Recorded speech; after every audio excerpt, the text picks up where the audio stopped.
Welcome to the Story Channel. In a small town, there was a boy named Max.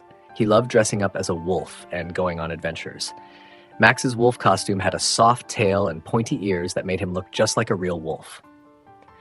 One day, Max decided to have a big adventure. He packed his favorite snacks, a toy boat, and set off to explore the forest near his home.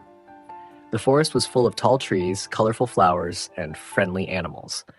Max walked along the winding paths, singing songs and pretending to be a brave explorer. He climbed trees, chased butterflies, and splashed in puddles. As the sun started to set, Max sat by a sparkling stream and had a picnic.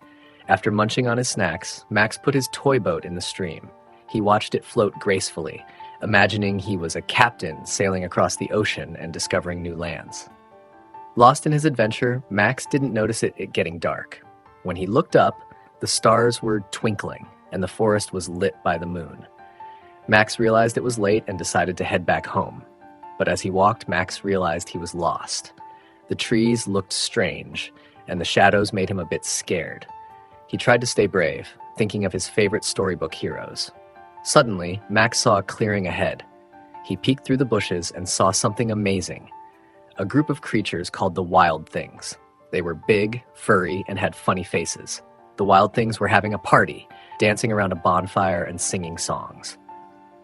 Max watched, curious and a bit nervous. One kind wild thing saw Max and invited him to join them. Max hesitated at first, but then stepped into the clearing, feeling excited. The Wild Things welcomed Max warmly. They asked about his adventures and listened as Max told them about his toy boat and wolf costume.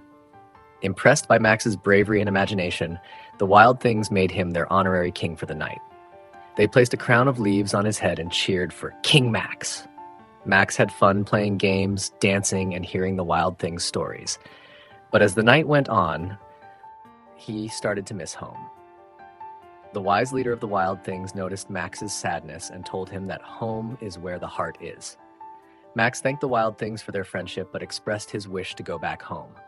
The Wild Things understood and gave Max gifts of wildflowers and berries.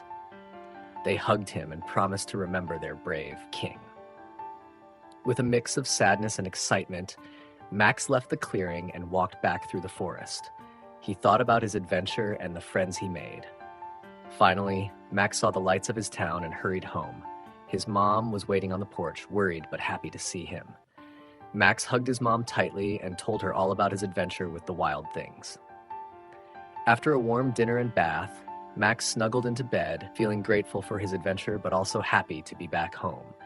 He hugged his favorite teddy bear and fell asleep, dreaming of new adventures with the ones he loved. And that's the story of Max and the Wild Things, teaching us that while adventures are exciting, home and family are truly special. The end.